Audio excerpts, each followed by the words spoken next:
Bem-vindos ao AELTA à Lupa, um podcast que pretende ser uma montra do que se passa no agrupamento e um pretexto para unir a comunidade em torno de temas diversificados.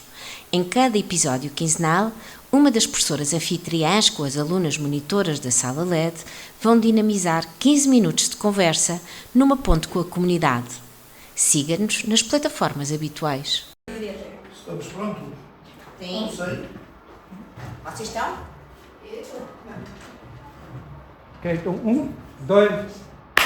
Olá a todos, sejam bem-vindos ao primeiro episódio do nosso podcast, que é um projeto pensado para toda a comunidade escolar e feito por alunos e pelos professores. E não podíamos começar melhor, estamos a inaugurar o Laboratório de Educação Digital, o LED, e para dar o pontapé de saída, vamos dar voz a duas personalidades que imprimiram a história e a identidade do AELT e mostrar que por trás de campos há pessoas com muito para contar. Ao meu lado estão o Presidente do Conselho Geral, o professor Vítor Ferreira. Ao meu lado está também o professor António Batista Dias, mais conhecido como o professor António Batista. Portanto, tenho ao meu lado não só duas pessoas com uma atividade intensa no agrupamento, mas também do ponto de vista da sua participação e exercício da cidadania. E é extraordinário, eu estava a preparar este podcast e estava a pensar que não é fácil ter duas pessoas com mais de 20 anos de liderança numa instituição e que continuam tão consensuais e, portanto, mais do que um pretexto para serem vocês a abrir este podcast. Hoje vamos conversar, rir e, quem sabe, descobrir alguns segredos dos bastidores. Vamos a isto. Então, antes de começarmos, uma pergunta muito rápida. Qual foi a alcunha mais engraçada que já ouviram nos corredores sobre vocês? Eu posso já dizer que a mais engraçada que eu ouvi foi recente. Chamaram-me o Cristiano Ronaldo das pessoas de história. Depois é que eu percebi que era por ser velho. Não era por ser bom, era por ser velho. Se calhar não foi só por isso. Pois é, teve piada. Ok, Cristiano Ronaldo das pessoas de história. A idade já pesa. Professor António. A mim chamam-me careca aí pelos corredores. Pode ser por não ter muito cabelo, mas pronto, é a vida. Pois é, mas faz parte. E é a experiência. Ora, o diretor de um agrupamento de escolas em Portugal é responsável pela administração, pela gestão do agrupamento nas áreas pedagógica, administrativa, financeira, patrimonial, representa o agrupamento, coordena o seu funcionamento diário. Em números, professor António, para quem nos ouve, e ter, para que se tenha a dimensão desta instituição do AELT, quantos somos? Em termos de professores, somos cerca de 206. Em termos de número de alunos, somos cerca de 2.227. Há aqui às vezes uma flutuaçãozinha entre 10 e 12. Não docentes temos 108. E temos técnicos superiores 5. Portanto, isto é, digamos que, uma auto-Europa em termos de educação. Porque temos realmente um público-alvo muito grande e temos uma quantidade de profissionais de educação a trabalhar neste agrupamento. O extraordinário é que se faz isto tudo sem, por exemplo, um gabinete de recursos humanos, não é? Em qualquer empresa teria que haver um gabinete de recursos humanos. Eu julgo que estarão ambos de acordo com a ideia de que, para se manter o desenvolvimento e a qualidade educativa, é necessário que o mecanismo das lideranças funcione quase como uma roda dentada, não é? Isto, se não funciona tudo muito bem, pode correr bastante mal, desde a direção à sala de aula. Na tua opinião, António, qual é que deve ser o papel do diretor para assegurar o desenvolvimento educativo, mantendo o funcionamento desta máquina toda oleada? Olha, em primeiro lugar, a gente tem que gostar daquilo que faz. E isso é fundamental. E, acima de tudo, gostar do público-alvo que nós temos, que são as crianças e os adolescentes. Isso é determinante. Por outro lado, é preciso ter a sensibilidade de trabalhar com os diferentes intervenientes no papel educativo. tanto com professores, assistentes operacionais, assistentes administrativos e alunos em particular. Portanto, tem que haver aqui trabalhar com estes diferentes públicos-alvos no sentido de engrenagem funcionar bem. E tem que haver uma articulação entre todos nós e entre todos os patamares organizacionais desta organização. Portanto, tem que haver uma articulação com o Conselho Geral, na pessoa do Sr. Presidente, do Sr. Vítor, tem que haver uma articulação muito profunda com as lideranças intermédias e, em particular, com os diretores de turma, que são eles o elo de ligação entre a escola e a família, e tem que ter-se muito gosto por aquilo que se faz, e, acima de tudo, porque nós queremos sempre um agrupamento que seja de afetos, onde haja uma relação muito próxima entre todos os intervenientes que trabalham neste agrupamento. Obrigada.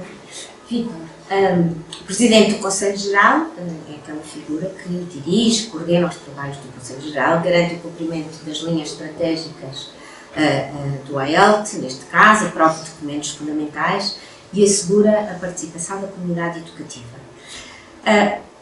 Na tua opinião, qual é o papel crucial que deve assumir a liderança para garantir uma organização democrática e participativa? É assim, eu acho que o mais importante, há pessoas que fazem um certo endeusamento do Conselho Geral. O Conselho Geral é efetivamente relevante. Vimos aí na introdução à pergunta que tem funções importantes, decisivas, mas há algo que eu valorizo muito mais que isso, que é a postura. E a postura deste Conselho Geral, nestes 20 anos, tem sido esta: lealdade, diálogo e tentar sempre fazer parte da solução e não do problema. Porque os diretores já têm problemas que chegam. Porque o nosso António, diretor do AELT, diz as coisas de uma forma fofinha, mas que quem lá está dentro sabe que às vezes para saltar o muro, para derrubar o muro e fazer as coisas correrem na perspectiva que ele defende bem, acompanho perfeitamente as suas palavras, as coisas não são fáceis. Portanto, se o Conselho Geral se constituir como mais um obstáculo, o agrupamento sofre. E sofre sobretudo aquilo que é o principal dos objetivos, que é formar os nossos jovens para que eles sejam cidadãs e cidadãos de futuro na defesa daquilo que é o valor primeiro, que é a democracia, a liberdade, tudo isto na base do respeito. Portanto, o que o Conselho Geral procura fazer é isso mesmo, é tendo respeito, sendo leal, procurando o diálogo, não criar problemas, criar soluções, abrir caminhos para que as coisas possam ser resolvidas serenamente, porque a educação pública precisa disso. A educação pública é uma bandeira fabulosa de abril, não é? Mas não é fácil. Não é fácil. E como não é fácil, não vale a pena sermos nós, que trabalhamos supostamente em conjunto, a criar esses obstáculos. Eu se calhar atrevia eu agora a dar aqui também, de alguma forma, um testemunho, que é um aspecto que vocês não referiram, e eu acho que não referiram, não foi por não se esquecerem, mas eu acho que faz parte do vosso estilo de liderança. Mas que se calhar é uma preocupação grande, que nesta fase de transição nós agora temos, que é, efetivamente as coisas têm corrido muito bem do ponto de vista da nossa organização, porque não temos um estilo de liderança, nem nunca tivemos nestes 20 anos, um estilo de liderança autoritário que substitua as diferentes lideranças, que sejam só uns bonecos. E nós ouvimos isto em muitos encontros de professores, felizmente não temos esta experiência. É importante o deixar e dar liberdade para se fazer, para se conseguir ter participação e ter oportunidade de que as ideias surjam. Mas nós temos essa preocupação, nós costumamos dizer que temos uma liderança transformacional de proximidade. Isso é que é determinante. E, portanto, acho que, felizmente, temos feito este caminho, todos nós, remando todos para o mesmo lado e tentamos chegar todos juntos ao mesmo ponto de equilíbrio. Exato.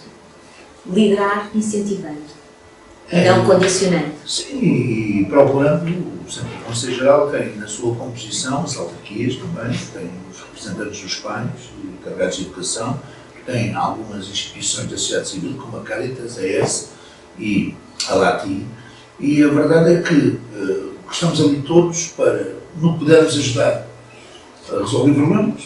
Resolvemos, já tem acontecido, os pais identificarem um problema numa escola e a Junta de Freguesia procurar corresponder.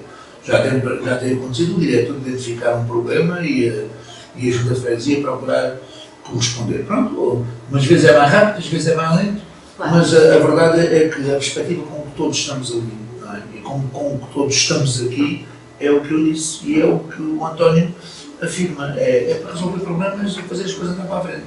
Porque para fazer as coisas andar para trás é muito fácil. Exato. É só levantar a rampa e deixar a malta recuar. Nós queremos aplanar e andar. Em 2005 e 2006, ambos iniciam as funções de Presidente do Conselho Geral e de Diretor, e em 20 anos muita coisa mudou. Por aqui que nós temos neste momento, estão a passar alunos que já tivemos pais e avós. Não é? Se tivessem de escolher uma realização que vos deixa mesmo muito orgulhosos, qual seria assim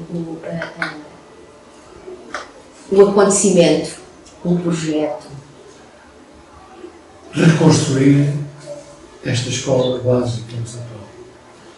Foi aquilo que nos deu a todos nós, porque isto não foi um trabalho de uma pessoa, foi um trabalho de muita gente, que esteve a vida de outros presidentes, de outros, naquela altura havia a figura do diretor, havia as comissões, e portanto houve um trabalho feito, e a maior alegria que nós tivemos foi termos estrear uma escola nova com condições de trabalho, tanto para os que aprendem como para os que direcionam.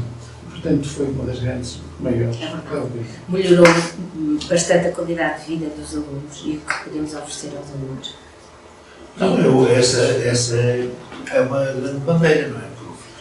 Para todos os efeitos, foi preciso fazer alguma ação de bastidores, não é? Portanto, a escola nasceu, não é? Portanto, nasceu nova, renasceu nova, décadas depois de ter sido inaugurada, no pós-25 dela. Ela, por acaso, foi criada ainda na reforma do Lega Simão, mas depois foi já implementada e fez o seu primeiro caminho já depois de Abril, já na sequência do 25 de Abril. Seja como for, foram umas décadas ainda em pavilhão, não é? Com muitas aventuras. Houve uma altura que até umas vaquinhas de vez em quando passavam ao lado das janelas e as cabras também. Portanto, tivemos a televisão várias vezes em momentos de chuva. Isto que eu ainda tenho a imagem do António, uma vez andar no meio da cheia, uma cheia terrível, que nos cercou de água, e ele andava lá no meio da água, parecia que estava ali no meio da praia.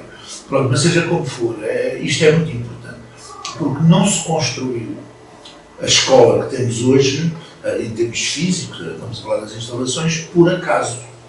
Foi preciso agir, foi preciso reivindicar, foi preciso uma coisa que é isto que eu também elogio o António, o nosso diretor, que foi preciso reunir várias personalidades capazes de agir uns de um lado, fazer pressão do outro, portanto, e depois pronto, também foi preciso criar uma operação de marketing para que um determinado dia a televisão estivesse cá, e pronto, ou seja, nós conseguimos, com a comunidade conseguimos marcar uma posição e depois conseguiu-se aquilo que era o sonho, que é construir finalmente um edifício de raiz que servisse a escola pública e abandonar os pavilhões.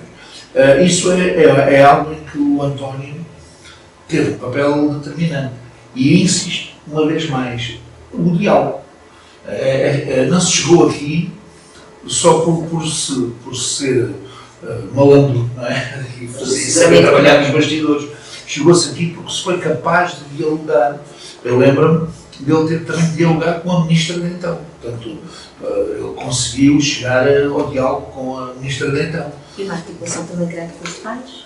Houve aqui um trabalho de toda a gente. Exato. E acho que estivemos todos muito bem, tanto professores, como assistentes operacionais, como as instituições da cidade, também as autarquias, conseguimos todos de mãos dadas a conquistar aquilo que conquistamos. Foi construir uma escola nova, diferente, com condições de trabalho e de aprendizagem para todos nós. Mas isto teve muito trabalho, muitos bastidores para se atingir este objetivo. E também aqui um papel muito grande também tem que ser dos assistentes operacionais. Com certeza. Nesta luta, entre aspas, para se conseguir Nós hoje em dia, claro, hoje em dia há outros desafios que a escola de 2005, 2006 não tinha, não é? E desafios que seguramente levantam dilemas, preocupações. Quais é que são assim, os maiores desafios que o AELT enfrenta neste momento? Mas há uma coisa que eu gostaria de também lembrar. Houve um momento importante, mas houve um outro momento muito importante também, não do ponto de vista, digamos, físico, em termos de edifício, mas a pandemia. Foi um momento em que o agrupamento de escolas de Vitória também teve aqui um grande sobressalto em termos daquilo que aconteceu, em termos da doença propriamente dita e da forma de conseguirmos chegar a todos os nossos alunos.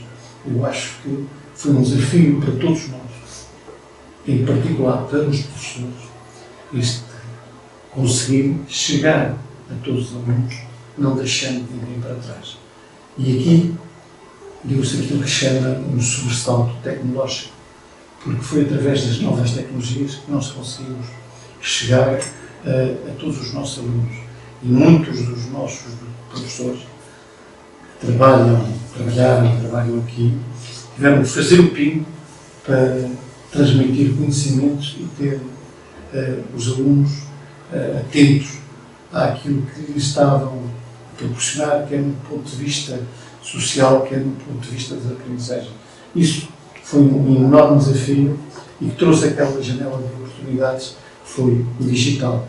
Porque neste momento estamos a ver cada vez, embora seja apenas uma ferramenta, não um fim de si mesmo, porque a aprendizagem sem efeitos, esqueçam. E, portanto, a presença física do professor é determinante para que as aprendizagens tenham aqueles resultados que nós todos queremos. Portanto, aprendizagens sem efeitos não existe. E, portanto, aqui foi um grande desafio que tivemos pela frente e que conseguimos todos ultrapassar e ninguém ficou para trás. E todos os professores se empenharam no sentido de tentar dominar essa ferramenta extraordinária que é o digital para poderem conseguir chegar a todas as famílias e a todos os nossos alunos. Essa foi uma das grandes desafios que tivemos. Bem, a pandemia foi isso tudo, não é? Mas eu ainda hoje tenho que agradecer ao Covid, à pandemia, uma coisa que me permitiu criar uma personagem que me acompanhava nas aulas à distância, a Dona Emília Ramalho, que é uma senhora, uma figura, uma senhora professora com 120 anos e que me ajudou muito a contar a história, porque eu sou professor de história, não é? A história aos alunos, não é? Portanto, a pandemia trouxe-nos um desafio tremendo, mas também fez de nós, puxou por nós aquilo que nós professores temos de bom, que é também alguma criatividade, não é? Criador de conteúdos, não é? É verdade. Eu nunca mais me vou. Aliás, ainda recentemente voltei a apresentar aos alunos a Dona Emília Ramalho. Conheci, a contar a história do Camões. Ela é uma história fantástica.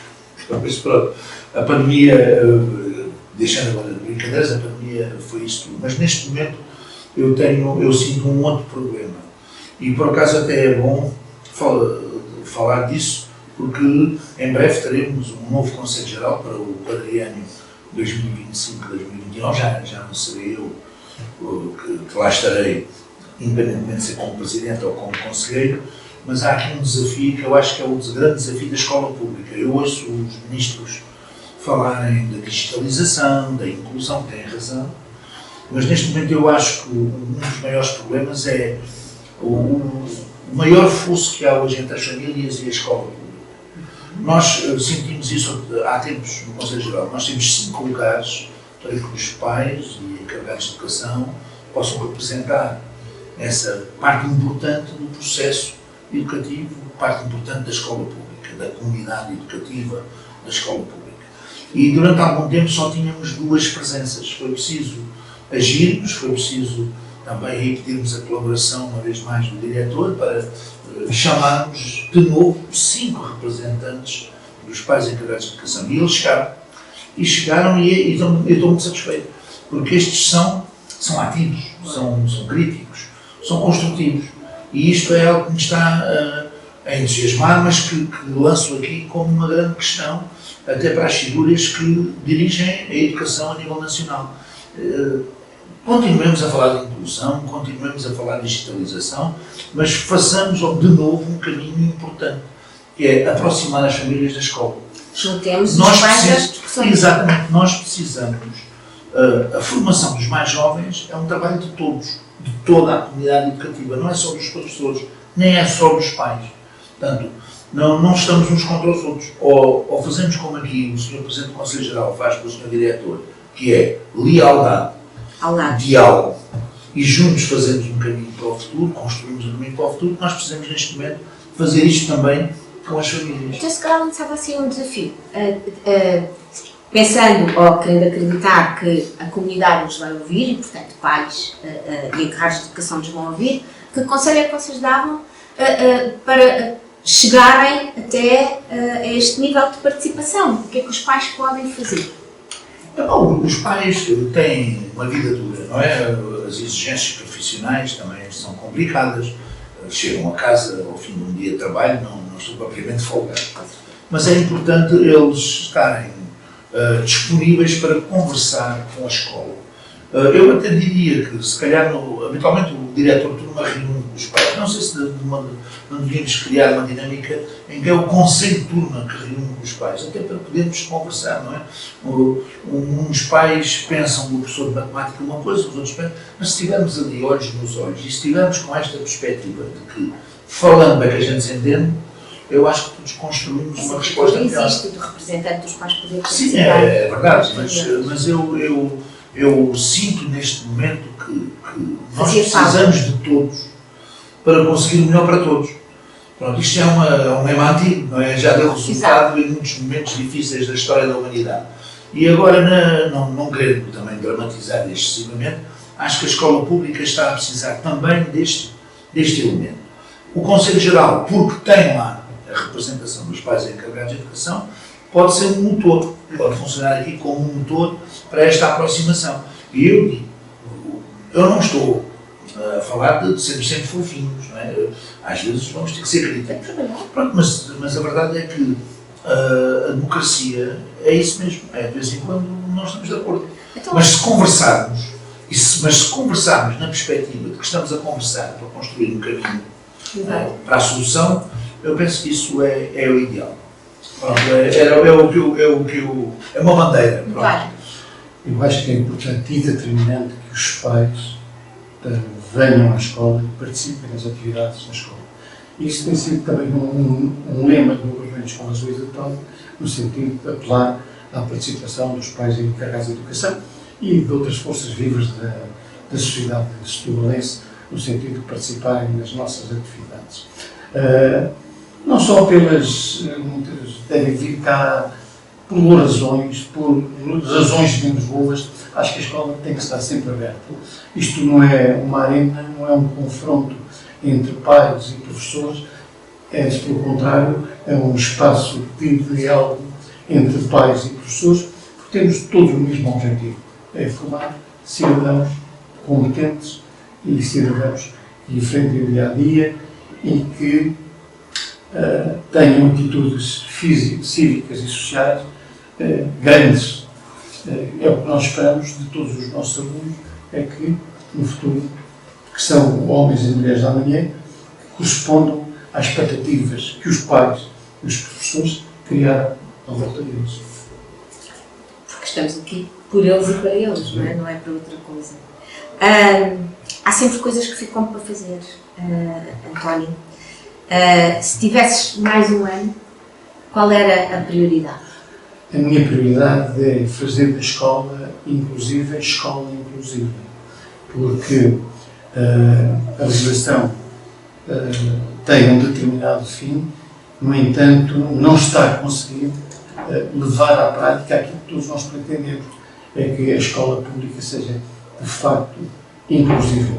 E o que tem acontecido é que a gente cria leis, mas depois a seguir não lhe dá o suporte, digamos, organizacional e físico para implementar as políticas da inclusão, que, efetivamente, a escola pública é uma escola para todos, onde não há qualquer tipo de discriminação e que precisa de outros meios para que ela seja mesmo, meios humanos e materiais, para que ela seja mesmo uma escola que receba em pé de igualdade todos os alunos, independentemente da sua condição física, independentemente da sua cultura.